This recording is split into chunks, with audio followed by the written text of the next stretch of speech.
28 फरवरी से 7 मार्च के बीच बीजेपी और संघ के बीच में 6 बड़ी बैठकें हुई। अब ये मीटिंग क्यों हुई, इस मीटिंग के अंदर किन पॉइंट्स पर चर्चा हुई, मैं इस वीडियो में आपको वो सब चीज़ें बताऊंगा।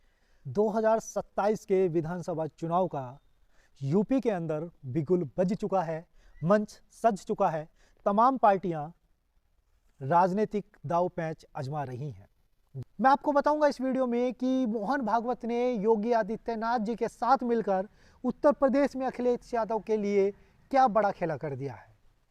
आपको पता होगा कि जब 2024 का देश में आम चुनाव यानी लोकसभा चुनाव था, तो उससे पहले अखिलेश यादव एक नया राजनीतिक पैंतरा लेकर के आए थे जिसका नाम था पीडीए। पी फॉर पिछड़ा, D for Dalit, A for अल्पसंख्यक, यानी एक वो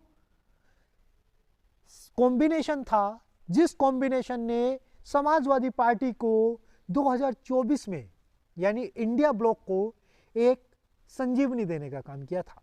और बीजेपी 2024 के लोकसभा चुनाव में उत्तर प्रदेश में एक नंबर से खिसक कर दूसरे नंबर की पार्टी बन गई थी।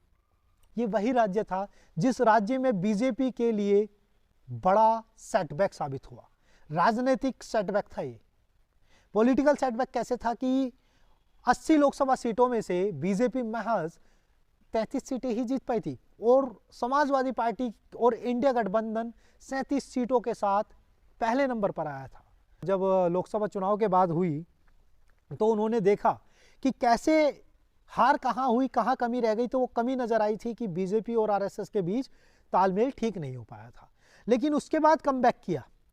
तो उसके बाद सबसे बड़ा कमबैक जब संघ ने जिम्मेदारी ली और मोर्चा संभाला संघ ने, तो आपको पता होगा कि हरियाणा विधानसभा चुनाव जहां तमाम एग्जिट पोल, सारे के सारे एग्जिट पोल बीजेपी के खिलाफ थे और कह रहे थे कि कांग्रेस सत्ता में आने वाली है, कांग्रेस की वापसी हो रही है, तो तब वहां आश्चर्यचकित कर देने वाले परिणाम सामने आए और बीजेपी पूर्ण बहुमत से सरकार बनाने वाली पहली पार्टी बनी जिसने लगातार 2 बार राज्य में अपनी सत्ता हासिल करी।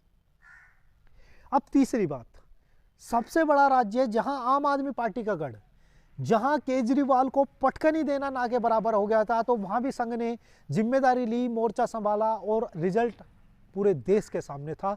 दिल्ली में लगभग 2 दशकों बाद बीजेपी की दिल्ली में वापसी हुई और बीजेपी का दिल्ली के प्रदेश के अंदर मुख्यमंत्री बना। अब 28 फरवरी से 7 मार्च के बीच बीजेपी और संघ के बीच में 6 बड़ी बैठकें हुई। अब ये मीटिंग क्यों हुई, इस मीटिंग के अंदर किन पॉइंट्स पर चर्चा हुई, मैं इस वीडियो में आपको वो सब चीज़ें बताऊंगा। यानी यूजीसी एक्ट जो 2026 में आया था, उसके बाद जो डैमेज हुआ है उसको कंट्रोल कैसे किया जाए, खासकर ब्राह्मण समुदाय के लोगों को के बीच में जो नाराजगी है उसको कैसे दूर किया जाए। दूसरा था बीजेपी की विधायकों का फीडबैक, यानी जो बीजेपी के विधायक हैं उनका फीडबैक क्या है, क्या रिपोर्ट क्या है, ग्राउंड रिपोर्ट क्या कहती है, उस पर सबसे ज़्यादा चर्चा हुई। बीजेपी सांसद और विधायक, जो पार्टी के सांसद हैं और पार्टी के जो विधायक हैं, उनके बीच कहाँ तालमेल की कमी है और कहाँ आपस में टकराव दिखाई पड़ता है, उसको लेकर के चर्चा हुई। ये मीटिंग आपस में तालमेल की मीटिंग नहीं थी, ये ब्लूप्रिंट था 2027 और 2029 का। विधायकों और कार्यकर्ताओं की नाराजगी दूर करनी है। तीसरा पॉइंट, बीजेपी संगठन और सरकार के बीच तालमेल बेहतर करना है। सांसदों और विधायकों को हिदायत दी गई इस मीटिंग में, यानी ये क्लियर कट मैसेज है बीजेपी लीडर्स को, कोई भी ब्राह्मण, कोई भी यूजीसी एक्ट पर कोई भी टिप्पणी नहीं करे, कोई भी शंकराचार्य विवाद पर कोई टिप्पणी ना करे। टिप्पणी करने के लिए मना क्यों किया गया? टिप्पणी मना करने के लिए साहब इसलिए मना किया गया है क्योंकि ब्राह्मण समुदाय की इस प्रदेश में जो वोट प्रतिशत है वो 9 से 11% के बीच में है।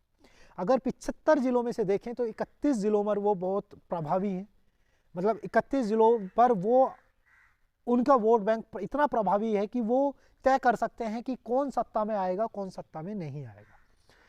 ब्राह्मण वोट की ताकत और उनका असर इस प्रकार समझिए, 2017 में भाजपा के पास जो ब्राह्मण वोट बैंक था वो 83% था, 83%। 2022 में भाजपा का वोट प्रतिशत बढ़ा, यानी ब्राह्मणों ने बढ़ चढ़कर वोट दिया, और 2022 में जो वोट मिले वो 89% में ब्राह्मणों ने बीजेपी को वोट दिया। 2024 के लोकसभा चुनाव में बीजेपी से ब्राह्मण कहीं ना कहीं छिटक गया, उसमें सिर्फ और सिर्फ 79% वोट बैंक ही मिल पाया।